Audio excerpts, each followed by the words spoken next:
Hello everyone, welcome to Sedips education. दोस्तों, Sedips education classes पे आप सबका स्वागत है। आज हम इंडियन पॉलिटी के ऊपर 20 बेस्ट एमसीक्यू करने वाले हैं। दोस्तों, जैसे कि आप जानते हैं, रेलवे का ग्रुप डी और रेलवे का एनटीपीसी का एग्ज़ाम 15 दिसंबर से शुरू होने वाला है। ओके, गवर्नमेंट ऑफ इंडिया ने खुलासा किया है कि tentative days for the exam is to be 15 December 2020। Okay, तो वहाँ पर इंडियन पॉलिटी से काफ़ी इंपॉर्टेंट क्वेश्चंस पूछने वाले हैं। और इंडियन पॉलिटी एक बहुत ही इंपॉर्टेंट सब्जेक्ट है जो किसी भी गवर्नमेंट एग्जाम पे पूछा ही जाता है। ओके दोस्तों, और ये काफ़ी वेटेज कैरी करता है। तो चलिए आगे बढ़ते हैं। From question number 1, the Indian judiciary is headed by. Indian judiciary system को कौन हेड करते हैं? ओके, हेड कौन होता है?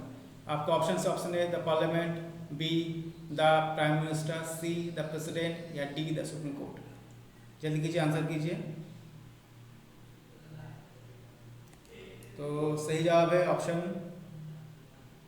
D, the supreme court of India. Okay, supreme court of India is the apex court of India, apex court of country of India.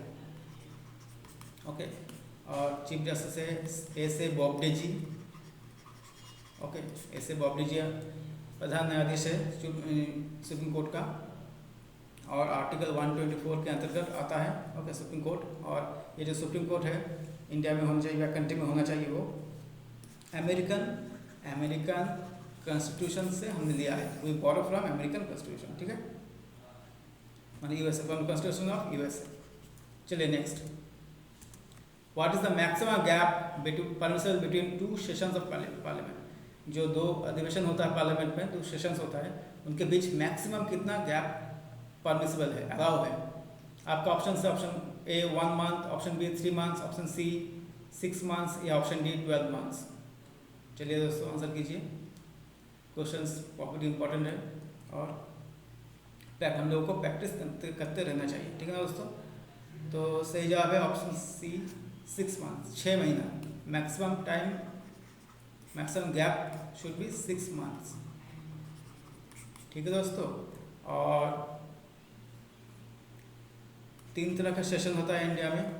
एक है लोकसभा में, पार्लियामेंट में, एक है BMW, एक है बजट सेशन, एक है मानसून, एक है विंटर। ओके, बजट सेशन का टाइम है जनवरी या फरवरी से लेकर मई तक। ओके, मानसून सेशन जुलाई या अगस्त से सितंबर तक, और विंटर सेशन का टाइम है नवंबर से दिसंबर तक।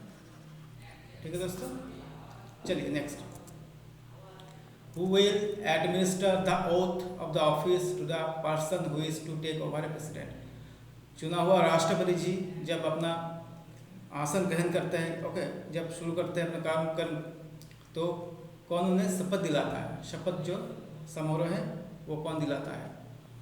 ऑप्शन से द आउटगोइंग प्रेसिडेंट, जो राष्ट्रपति अपना कुर्सी छोड़ रहा है वो। Option B the chief minister of India, Bharat का प्रधान न्यायाधीश। Option C the chief election commissioner of India, chief election commissioner India का। या option D the vice president या उपराष्ट्रपति जी। चलिए आंसर करते रहिए। तो कॉमन क्वेश्चन है ये, मगर बार बार आता है, पूछा जाता है। The chief justice, option B, the chief justice of India. Okay, takes the oath from the president. President का आर्टिकल क्या है? 52, और प्रेसिडेंट जो ओथ लेता है अंडर आर्टिकल 60। ओके, ठीक है। अभी का जो, चलिए next, the annual report of the UPSC is submitted to. UPSC अपना एनुअल रिपोर्ट किसे पेश करता है या सबमिट किसे करते हैं? आपका ऑप्शन से option A the president, option B the prime minister, option C the supreme court या option D the chairman of UPSC. Answer करते रहिए दोस्तों। आपका सही जवाब है ऑप्शन ए, प्रेसिडेंट। जितने भी कमीशन है, यूपीएससी हो, ओके, फाइनेंस कमीशन हो, इलेक्शन कमीशन हो, सब प्रेसिडेंट जी को ही रिपोर्ट करते हैं। ओके, और यूपीएससी का है, फुल फॉर्म का है union public service commission. Okay, और जितने भी आईएएस का एग्ज़ाम हो, आईएएस हो, आईपीएस हो, आईएफएस हो, आईआरएस हो, जितने भी एग्ज़ाम होता है यूनियन लेवल पर उनको कौन करवाता है? यूपीएससी करवाता है। ओके, अब प्रदीप कुमार जोशी जी अभी चीफ मैंने यूपीएससी का चेयरमैन है। ओके दोस्तों, और father of Indian civil service किसे कहा जाता है? लॉर्ड कॉर्नवालिस जी को, लॉर्ड कॉर्नवालिस। चलिए next, the maximum time a person can continue to be a minister of state government without being a member of state legislature. अगर कोई minister बनना चाहे लेकिन वो एमएलए चुनाव में नहीं खड़ा है, लेकिन मिनिस्टर बन चुका है स्टेट गवर्नमेंट में, विधानसभा में, तो कितने दिनों तक एमएलए हुए बिना भी वो मिनिस्टर बन सकता है? ये सेम चीज़ है। अगर कोई यूनियन में जाए, पार्लियामेंट में जाए, एमपी बने बगैर कितने देर तक वो मिनिस्टर बन सकता है? आपका ऑप्शन है 1 ईयर, 1 साल में, ऑप्शन बी 3 महीना 3 मंथ्स, ऑप्शन सी 6 महीना 6 मंथ्स। चलिए आंसर कीजिए दोस्तों। तो सही जवाब है 6 मंथ्स, 6 महीना। अगर कोई लोकसभा में या सेंट्रल में मिनिस्टर बनना चाहे वो भी 6 महीने तक बिना एमपी बने मिनिस्टर बन सकता है, लेकिन 6 महीने के अंदर उनको एमपी बनना ही पड़ेगा। वैसे ही सिमिलरली अगर कोई विधानसभा में या स्टेट में कोई मिनिस्टर मंत्री बनना चाहे तो उनको भी 6 मंथ्स में 6 महीने के अंदर एमएलए बनना पड़ेगा। ओके, नहीं तो उनको इस्तीफा देना पड़ेगा। ओके दोस्तों, चलिए next, what is the chief source of political power in India? India में, भारत में, okay, chief source of political power, okay, जितने भी राजनीतिक क्षमता है वो कहाँ से आते हैं? आपका ऑप्शन है the constitution, option B option है द कॉन्स्टिट्यूशन भारत का संविधान, ऑप्शन बी द पार्लियामेंट से, ऑप्शन सी द पीपल इंसानों से, भारत के इंसान से, या D the parliament and the state legislature. काफ़ी अच्छा सवाल है, ट्रिकी क्वेश्चन है दोस्तों, पूछा जा सकता है, पूछा गया भी है, पहले आंसर किए। तो सही जवाब है ऑप्शन सी पीपल। प्रीएम्बल में भी लिखा है we the people of India, we the people of India. तो जितना भी राजनीतिक क्षमता है पीपल से ही आता है। ओके, डेमोक्रेटिक जैसे कि मेरा देश या हम सबका देश, ये डेमोक्रेटिक कंट्री है, यानी गणतंत्र। ओके, तो यहाँ पर सबसे मुखिया है, सबका मुखिया है पीपल, हम लोग MP, MLA, prime minister, chief minister चुनते हैं। ओके, ठीक है दोस्तों। चलिए next, who is the chief law officer of the government of India? Government of India का चीफ लॉ ऑफिसर कौन है? आपका ऑप्शन से option A the law minister of India, India का law minister, option B the chief justice of India, India का प्रधान न्यायाधीश, option C the attorney general of India, या option D the registrar of the supreme court. चलिए answer कीजिए। काफ़ी common question नहीं है लेकिन पूछा जाता है। तो ऑप्शन सी है राइट जवाब, द अटॉर्नी जनरल। इसका मतलब है अगर कोई सरकार के खिलाफ जैसे कि रिक्रूटमेंट नहीं हो रहा है, ओके, या करप्शन हो रहा है, तो सरकार के खिलाफ अगर कोई केस कर दे कोर्ट में, ओके, तो सरकार की तरफ से अटॉर्नी जनरल आएगा केस लड़ने, ओके, केस लड़ने आएगा कोर्ट में, ठीक है ना।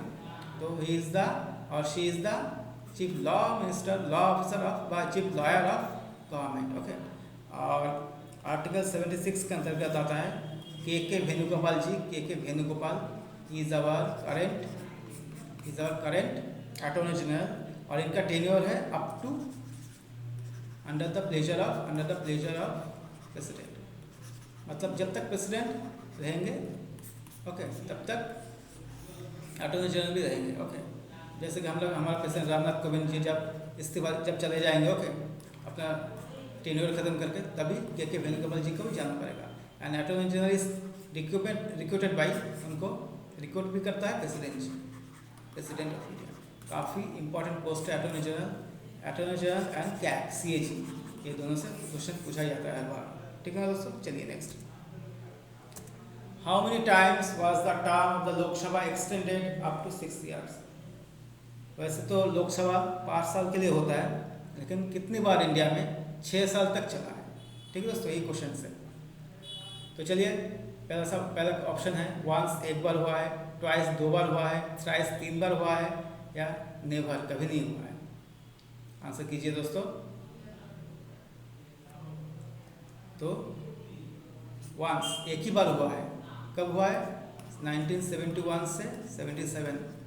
ओके, बीच में इमरजेंसी लग गया था during the Indira Gandhi government. Okay, तब एक ही बार हुआ था, 6 साल रह जाता था। उसके बाद फिर इलेक्शन हुआ और जनता पार्टी जीत गई। ठीक है दोस्तों, चलिए next. The constitution of India lay down that the 2 houses of parliament must be summoned at least। Okay, दोनों जो हाउस है, लोकसभा या राज्यसभा, इनको कितनी टाइम पर एटलीस्ट एक, ओके, कितनी टाइम तक एक बार बुलाना पड़ेगा, कितनी बार बुला सकते हैं? ओके, एक साल में कितनी बार बुला सकते हैं? एक क्वेश्चन से आंसर कीजिए। ऑप्शन है वंस ईयर, साल में एक बार। ऑप्शन बी ट्वाइस ईयर, साल में 2 बार। ऑप्शन सी थ्राइस ईयर, साल में 3 बार। या ऑप्शन डी 4 टाइम्स ईयर, साल में 4 बार। ओके, एक साल में कितनी बार हम लोग लोकसभा या राज्यसभा को समन या बुला सकते हैं? ओके, तो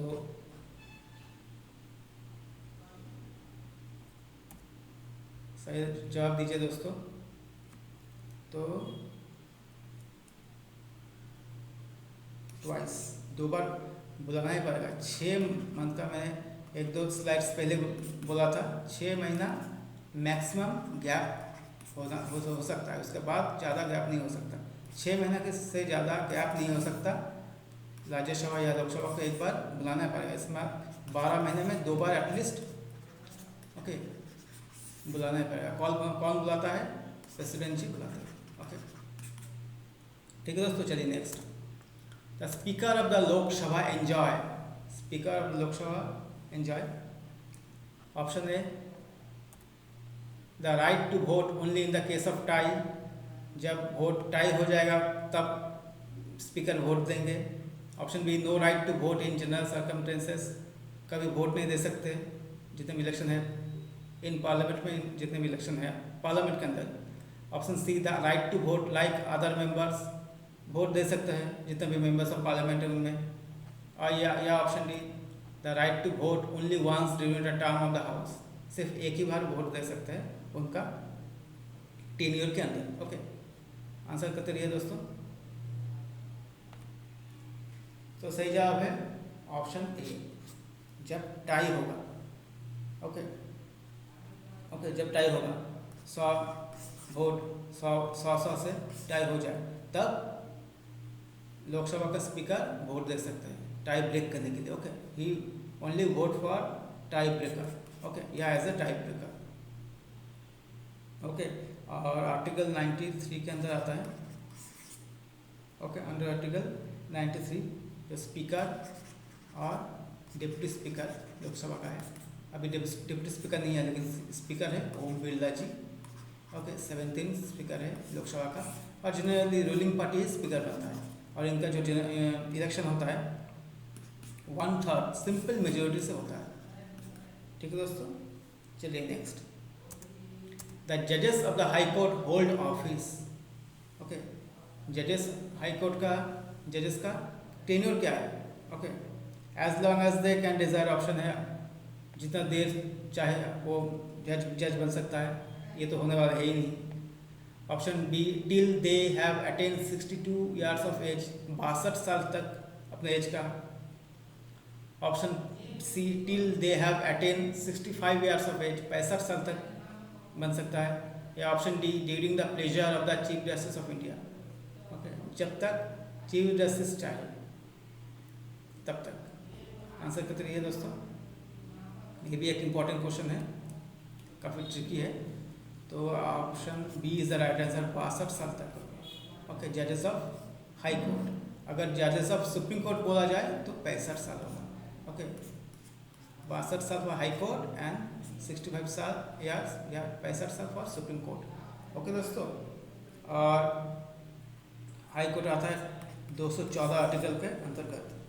ठीक है दोस्तों, और पहले ये 60 साल था, जो 62 साल है ना, पहले जब संविधान बना था तो 60 साल था, लेकिन 15वां 15वां 15th अमेंडमेंट में, संशोधन में 1963 में जो 15वां या 15th अमेंडमेंट हुआ था उनमें एज बढ़ाकर 60 साल से 62 साल कर दिया गया था। चलिए दोस्तों next, the ministry sometimes referred to as green ministry in India. कौन सा मिनिस्ट्री को कभी कभार ग्रीन मिनिस्ट्री भी कहा जाता है? ओके, कौन सा मंत्रालय को? ठीक है।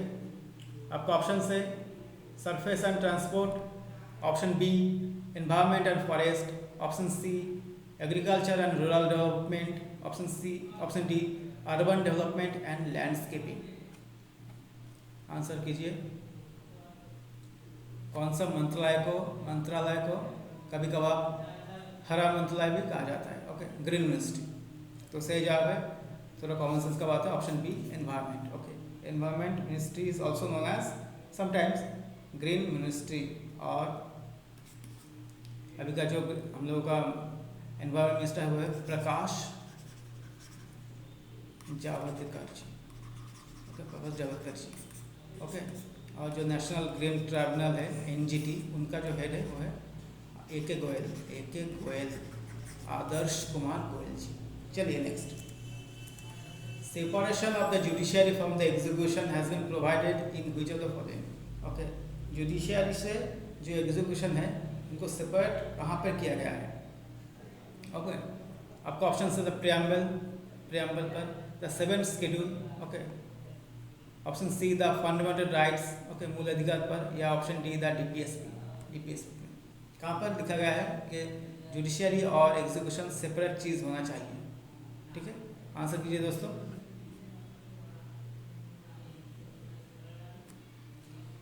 तो सही जवाब है option D DPSP, directive principle of state policy. Okay, part संविधान के पार्ट 4 और आर्टिकल 36 से लेकर 51 तक, ओके, फ्रॉम 36 टू 51 तक आता है। ओके, डीपीएसपी, और हम लोग डीपीएसपी को लिया है आयरलैंड से, इस देश से we borrow the concept of DPSP. ठीक है दोस्तों, चलिए, the chief minister is appointed by, प्रधानमंत्री जी को कौन अपॉइंट करता है? ओके, प्रधानमंत्री काउंसिल ऑफ मिनिस्टर से चुना जाता है, लेकिन अपॉइंट कौन करता है? ठीक है ना, आपका ऑप्शन है the president, option B the governor, option C the chief justice of supreme court, या option D the chief justice of high court. Answer करिए, प्रधानमंत्री होगा, या राज्यपाल जी होगा, या सुप्रीम कोर्ट का न्यायाधीश होगा, या हाई कोर्ट का न्यायाधीश होगा? तो सही जवाब है, ट्राई कीजिए। अगर प्राइम मिनिस्टर हो तो प्रेसिडेंट होता है, लेकिन चीफ मिनिस्टर स्टेट में है तो गवर्नर होगा। जैसे प्रेसिडेंट स्टेट सेंट्रल में होता है, वैसे ही गवर्नर स्टेट में होता है। तो governor appoint the chief minister among the council of minister. का हम लोग एमएलए या एमपी चुनते हैं, विधानसभा में हम लोग एमएलए चुनते हैं, और एमएलए में ही एक चीफ मिनिस्टर बनता है, the leader of the house. Okay, और उनको ही अपॉइंट करता है कौन? Governor ji as a chief minister. ठीक है दोस्तों, और गवर्नर जी का आर्टिकल है 153 इन द इंडियन कॉन्स्टिट्यूशन। चलिए next, the creamy layer concept refer to. Creamy layer जो है कॉन्सेप्ट है, इसको रेफर कौन करता है, उसका मतलब क्या है? ऑप्शन है the group based on caste. Okay, धर्म कास्ट का अंतर्गत जो भेदभाव है वो। Option B the grouping based on social status के ऊपर। Option C the grouping based on milk consumption, या option D the group based on economic status. Answer कीजिए दोस्तों, ट्राई कीजिए। तो क्रीमी लेयर है कौन? Option D the grouping based on economic status. Okay, economy अर्थ के ऊपर। ओके, जो ग्रुपिंग है क्रीमी लेयर है, creamy layer and non creamy layer है, नॉन क्रीमी लेयर। ओके, तो ये है क्या है, 8 लाख से अभी जो है 8 लाख के ऊपर अगर फैमिली का इनकम हुआ पर एनम, प्रत्येक साल अगर कोई फैमिली में 8 लाख रुपए कमाता है तो वो क्रीमी लेयर के अंतर्गत हो जाएगा। और अगर 8 लाख से नीचे कोई कमाता है तो वो नॉन क्रीमी लेयर होगा। अगर क्रीमी लेयर हो गया तो उनको कोई रिजर्वेशन नहीं मिलेगा, ठीक है दोस्तों। लेकिन नॉन क्रीमी लेयर को रिजर्वेशन मिलता है, यही अंतर है। और the grouping based on the economic status, ये आंसर है, ठीक है। चलिए next, who was the first election commissioner of India. ये काफ़ी स्ट्रैटेजी का भी क्वेश्चन भी है ये, और एक इम्पोर्टेंट क्वेश्चन है। पहला चीफ इलेक्शन कमिश्नर कौन था इंडिया का? आपको ऑप्शन से, ऑप्शन ए के सुंदरम, ऑप्शन बी जी महावलंकर, ऑप्शन सी सुकुमार सेन, या ऑप्शन डी टी स्वामीनाथन जी। काफ़ी कॉमन क्वेश्चन है दोस्तों, एक बार ट्राई कीजिए, काफ़ी बार पूछा गया है। तो option C is the right answer. Sukumar Sen was the first election commissioner of India. तब सिर्फ एक इलेक्शन कमिश्नर होता था, लेकिन अब 3 होते हैं, ओके। तीनों में से एक चीफ इलेक्शन कमिश्नर होता है। तीनों इलेक्शन कमिश्नर होता है, 2 इलेक्शन कमिश्नर और उनमें से एक चीफ इलेक्शन कमिश्नर, लेकिन तब सिर्फ एक ही थे, एक ही होते थे ऑफिस में।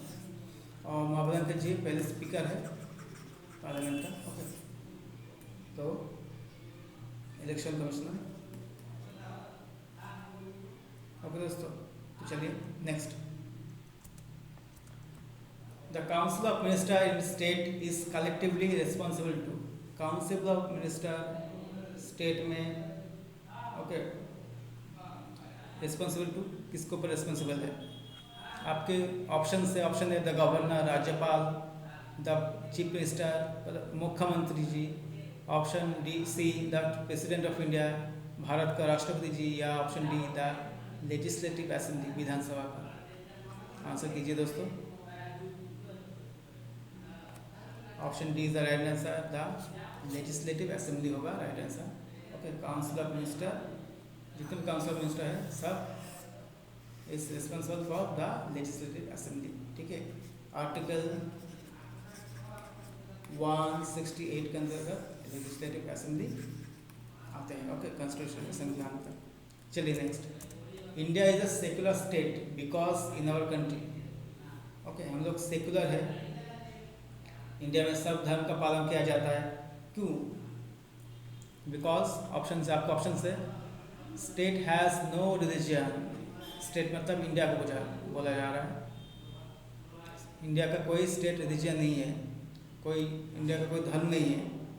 Option B, religion has been abolish, religion को एबोलिश कर दिया गया है। Option C, state patronizes a particular religion, okay, एक पर्टिकुलर रिलीजन को हम फॉलो करते हैं। या option D, none of this, कोई भी नहीं है। आंसर करती है दोस्तों, आंसर दीजिए। तो मैं बोल देता हूँ answer, the option A is the right answer. State has no religion, Bharat में कोई रिलीजन नहीं है, ना कोई हिंदू है, ना कोई मुसलमान है। जितना भी रिलीजन है आप खुद पालन कर सकते हैं, okay. There is no obstacle to follow any religion, we can follow any religion. हम किसी भी तरह का धर्म को मान सकते हैं, ओके, प्रमोट भी कर सकते हैं और प्रोपागेट भी कर सकते हैं, ठीक है दोस्तों। और जो टर्म है सेकुलर, जो टर्म है वो 42nd अमेंडमेंट जो हुआ था 1976 में, जिसे हम मिनी कॉन्स्टिट्यूशन कहते हैं, वहाँ पर एडिट किया गया था। लेकिन हम लोग का देश का, हम लोग सदियों से सेकुलर ही है, ओके। इंडिया में 18 साल तक मुगल राज किया, उसके बाद दिल्ली सल्तनत राज किया, उसके बाद ब्रिटिश राज किया, उससे पहले चंद्रगुप्त मौर्य, बुद्धिज़्म, जैनिज़्म, हिंदुज़्म सब राज किए इंडिया पर, इसलिए हम बाय डिफॉल्ट सेकुलर हैं, ठीक है दोस्तों। चलिए next, in which state was a non Congress government form for the first time? कौन सा राज्य में, इंडिया का कौन सा राज्य में पहली बार नॉन कांग्रेस गवर्नमेंट हुआ था? ओके, आपका ऑप्शन से, option A Tamil Nadu, option B Kerala, option C West Bengal, या ऑप्शन डी पांडिचेरी। अच्छा क्वेश्चन है दोस्तों, ये आंसर कीजिए। तो Kerala, Kerala is the right answer. तो सीपीएम पार्टी हुआ था 1957 में, पहले नॉन कांग्रेस स्टेट यही था, ओके, सीपीएम आया था। और केरला का जो थिरुवनंतपुरम है, थिरुवनंतपुरम, इसका कैपिटल है पिनाराई विजयन इनका CM है, और आरिफ मोहम्मद जी गवर्नर है। ठीक है दोस्तों, केरला लिटरेसी रेट सबसे हाईएस्ट केरला में है। ओके, हेल्थ केयर सिस्टम सबसे अच्छा केरल में है। तो केरल हर चीज़ पे आगे है। ठीक है दोस्तों, तो चलिए next. Rajya Sabha has no role in, Rajya Sabha का कोई भी रोल नहीं है कि इन चारों में से किस में। आपका ऑप्शन है the elections of the speaker, जब स्पीकर के इलेक्शन होता है। Option B the impeachment of the president, राष्ट्रपति का महाभियोग जब होता है। Okay, the election of the vice president, vice president को उपराष्ट्रपति का जब निर्वाचन चुनाव होता है तब। या रिमूवल ऑफ द जजेस ऑफ द सुप्रीम कोर्ट, जब सुप्रीम कोर्ट के जजेस का महाभियोग होता है या रिमूव किया जाता है। इन चारों में से कब राज्यसभा का कोई रोल नहीं है, राज्यसभा इन चारों में से कहाँ पर कोई दखल नहीं दे सकता। ऑप्शन आपके सामने है, आंसर कीजिए। यही इस स्लाइड का या इस सेशन का लास्ट क्वेश्चन है। आंसर कितनी है दोस्तों? Answer A is the right answer, the election of the speaker. Okay, जब स्पीकर होता है उनका इलेक्शन में कोई हस्तक्षेप नहीं होता राज्यसभा का, क्योंकि राज्यसभा का जो स्पीकर है वो वाइस प्रेसिडेंट बनता है। जब कोई वाइस प्रेसिडेंट बन जाता है ऑटोमेटिकली वो राज्यसभा का स्पीकर भी बन जाता है, जैसे कि अभी वेंकैया नायडू जी हैं। ओके, और लोकसभा का स्पीकर में भी राज्यसभा का कोई हाथ नहीं है। ठीक है, वो लोकसभा के 1/3 मेजोरिटी से पास होकर लोकसभा का स्पीकर बनते हैं। ठीक है दोस्तों, तो चलिए दोस्तों, आज का क्लास इतना ही। पढ़ते रहिए। ओके, मार्क्स देखते रहिए कितना मिला है आप सबको, काफ़ी इंपॉर्टेंट है। और आजकल काटा बहुत हाई जा रहा है। ओके, आपको सही आंसर और सभी क्वेश्चन का आंसर करना पड़ेगा। ऑलमोस्ट 80% तो आंसर करना ही पड़ेगा, पर नहीं तो रेलवे में या स्टेट पीसीएस में या एसएससी में ओके रैंक लाना या सिलेक्शन होना काफ़ी मुश्किल बन चुका है। ओके दोस्तों, चलिए बनते रहिए। Thank you for listening. हम लोग रोज़ वीडियो अपलोड करते रहेंगे, आप लोग हमसे जुड़िए। ओके, हम लोगों का वीडियो देखिए, आपके लिए बहुत ही अच्छा होगा, क्रूशियल होगा। Okay, for your exam. Thank you for listening. Okay, इस चैनल को लाइक कीजिए, शेयर कीजिए जितना भी अपने दोस्तों के साथ। ओके, जितना भी कर सकते हैं। और don't forget to press the bell button. Okay, thank you दोस्तों।